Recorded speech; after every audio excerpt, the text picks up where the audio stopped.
Well, good morning everybody, and many thanks for inviting me to be part of the launch today. I'm delighted to be here. I'm delighted that PAS 141 is being launched.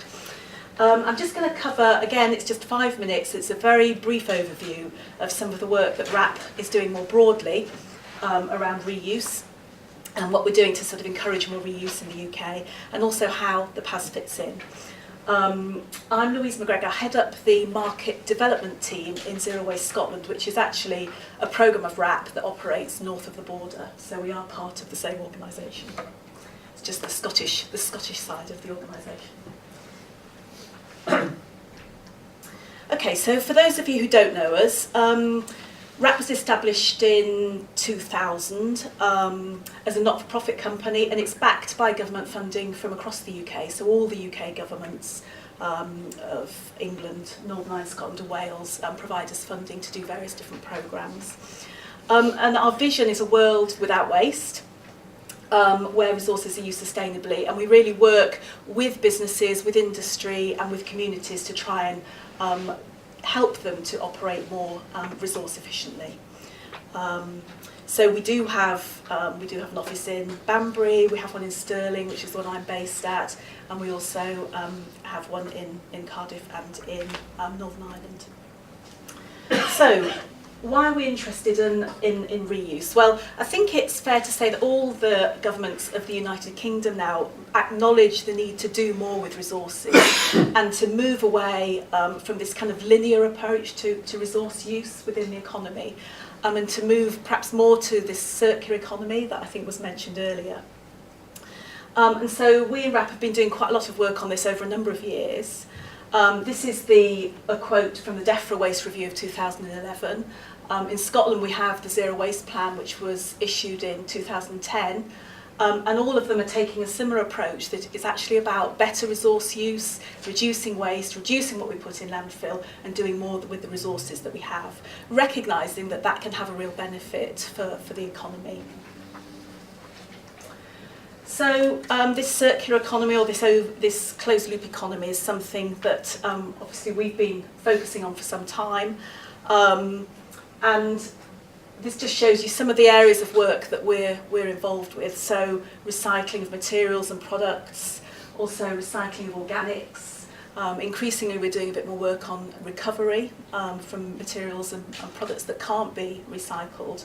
But obviously you can see that repair and reuse is an important element of the work that we're doing. And the intention here really is to reduce the kind of amount of material that goes into that disposal box at the moment and get more of it circulating back round and coming in the top as new products. So if we look at waste electrical equipment, the opportunity is vast really across the UK. Environment Agency data, I think, from the last 12 months shows that about 1.6 million tonnes of electrical products were purchased in the UK. And when you look at the retail data, that equates to about 200 million different product items. So that's quite a lot. I think that's more than 3 items per head for UK householders. We're actually not doing too bad a job on recycling. About 54% by weight is recycled. What that masks a little bit is that the vast majority of materials that are recycled are the larger, bulkier items, so there's quite a lot of smaller products that just aren't captured. And the other thing it masks is the value in some of that material. We're recovering some of the big stuff, the metals and some of the plastics, but we're losing quite a lot of that inherent value. So 75% of the gold in some of those products is lost in the process. When you have a look at what we're doing in reuse, the picture is a little bit different. So we're recovering probably about 7% of these materials for reuse at the moment. Some recent work we've done at WRAP level, looking at material brought back to household waste recycling sites, would indicate that about 23% of the electrical equipment that's brought back to site is actually working. So there's a big opportunity to uplift here what's happening in reuse. So that's a challenge that we're pleased to take on. So it's not just about financial, obviously it's also about the environment, and is very much on our minds. And you can see this is just some stats from our environmental team that clearly shows that reuse is really the environmental solution that we should be aiming towards. Okay, so that kind of sets the scene really. So what are RAP doing to help? Well, as far as reuse is concerned, we're working in kind of the three main areas around this resource loop, very much looking at collections, looking at infrastructure, and looking at markets. And there's general sort of failures and issues around all of these kind of areas, collections, infrastructure, and market demand. And I've got a few slides that follow on from this, just sort of giving you some examples of some of the activities that we're working in. I won't go through all of them in detail, as I'm conscious of the time. But in broad terms, we're looking at collections. Essentially, the collection systems have been developed over the last number of years, really very much focused on recycling. So they're treated as waste. Materials are handled poorly, they're stored poorly, and so they don't. The systems that are set up in general don't allow for maximum reuse. So there's a whole set of work to do around our collection systems and how we improve those. The infrastructure as well for recycling and reuse is generally set up for recycling, so it tends to be, certainly for it tends to be large scale, it tends to be high throughput. So again, where reuse activities are done, they tend to be small. Obviously, our DC is a bit of an exception to that, but broadly across the country, it tends to be the niche side that is looking at reuse. And then, of course, markets. And this is where really PAS 141 comes in. And we think within RAP that the use of sort of specifications such as PAS 141 are pivotal, really.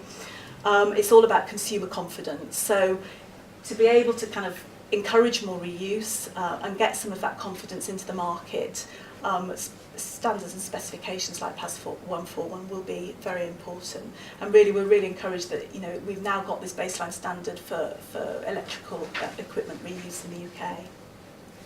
So we've generally been supporting 141. We're involved in its development. We're also sort of hosting information and data and what have you on our website. So there is more data out there if anybody's interested. Okay, so just moving on to the three areas then. As I say, I'm not going to go through each of these lines in detail, but it gives you a flavour of the sorts of areas that we're working in. And the first one here, obviously, is developing standards and specifications. So this links with PAS 141. It's all about consumer confidence. It's all about providing certainty in products. In Scotland, actually, we do see a key role for the reuse sector in waste electricals. And in terms of developing sort of jobs and a new sector around it, we import most of our electrical products into Scotland, but we do have expertise and skills from the computer industry that was there. So we see there's opportunities here for homegrown skills to help repair and develop some of those opportunities and increase the value and jobs. So, but we can't do that without having markets for these materials and products to go to. The collections work, I've already mentioned, it's very much looking at different sort of models for collection to encourage more reuse rather than just recycling and get more of this value out. So there's a whole series of activities from sort of comms and guidance materials as well as kind of demonstrations and pilots on different ways of doing things, which basically carry on over the next couple of years of our work. And then finally, infrastructure. And this is really about providing, a lot of the work we've done is really about providing evidence and business cases to do things differently and to allow infrastructure to be developed. In some cases we do have loan schemes and we do have grant funding, so it's worth, if you're interested in developing infrastructure, it's worth looking at our websites, and there's different offerings in the various nations, so there is support available across the UK. So I hope that's given you a bit of an overview of what we're doing. It's certainly a really important area for us for a whole raft of reasons. And we very much welcome the launch of this new standard. We see it as a key step to increasing reuse for waste electrical equipment. And we really look forward to working with all of you going forward to develop reuse further in the UK. I will be around till sort of 1:30, 2-ish if anybody wants to catch up with me, and or you need contacts for anybody else at RAP. But thank you very much.